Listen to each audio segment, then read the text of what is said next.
Canada's British Columbia, which happens to host one of the largest Indian diaspora in Canada, continues to be a place where Indian community members are being targeted by miscreants, either from Khalistani groups or from organized crime setup.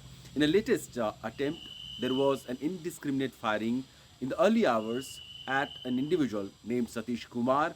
His house was targeted, and about 14 rounds were fired at his house. And Satish Kumar is the president of Lakshmi Narayan Mandir, Surrey. Remember, the same temple was defaced. There have been multiple attempts where miscreants have written pro Khalistani slogans on the temple wall, and anti India slogans were also written on the walls of the temple. So there have been multiple attempts to intimidate and threaten Indian communities living in Canada, but this goes beyond the threat because 14 rounds that we have learned were fired at his residence in the early hours. And a counter protest was organized by Indian communities present there who believes that Canadian authorities are not doing enough to deter such incidents from happening, and this is in fact putting them in danger. Their peace is being snatched away because of these miscreants running amok without any warning or without any deterrent action coming from the authorities. And there is no word who could be actually behind this attack because it looks there has been no demand later, there has not been any intimidation call right away, but the temple attack by Khalistani several times could link some of the cases because Satish Kumar also happens to be the president of Lakshmi Narayan Temple, so probably he could be on the radar of these miscreants or these Khalistani goons also in the past. But now there is also Satish Kumar's father has talked to CNN News 18, and we would we would listen to what he actually has said.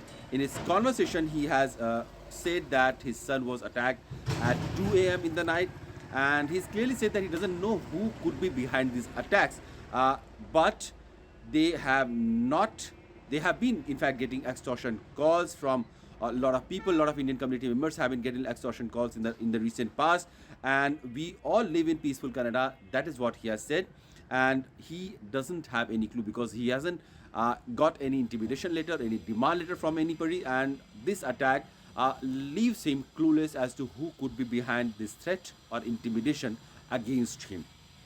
And but there have been multiple high-profile cases in the recent past in Canada that puts Indian communities' safety, security, and their peacefully harmonious, living way in jeopardy. We have seen multiple attempts to desecrate temples, attempt to desecrate, statue of Mahatma Gandhi in some of the parks, and also there have been open threat and intimidation to Indian diplomats present in Canada. There have been attempts by Khalistani members to stop Indian people from boarding Air India flight, also regular intimidation coming from through social media.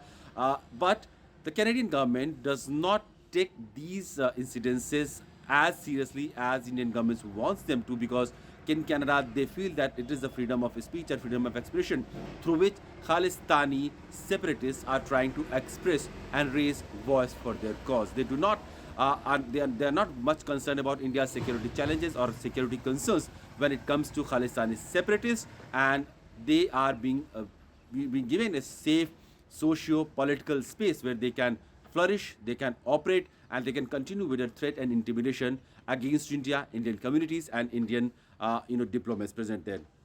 And the accused, there have been multiple people who have been in the past also accused of attempting to create ruckus at the Indian community events. We have seen attempts where Indian community members were fired at, threat and intimidation letters have happened. Indian External Affairs Ministry has already said that these organized crime set up in Canada are a real cause of concern, and Canada is increasingly becoming hub for such extortionist racket and organized crime setup, and this the Canadian government needs to look at. And we know that recently extortion calls made to the owners of an electric buses in White Rock, as well as shots were fired at the showroom of a businessman close to Punjabi singer Manpreet Aulach at the Millennium Tire Center in Brampton.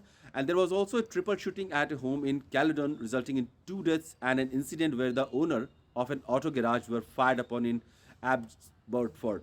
Additionally, there were gunshots fired at the house of Punjabi singer Jippy Gerewal in the White Rock, and Karan Aulia in Surrey last year. So there have been multiple attempts and attacks to intimidate, to threaten, to extortion, for the extortion from the Indian community members, and Canadian authorities needs to look into such incidences very seriously, because initially what looks like a threat and intimidation tactics against Indian community members can come back very seriously for the societal problems of Canadian government and their authorities as well.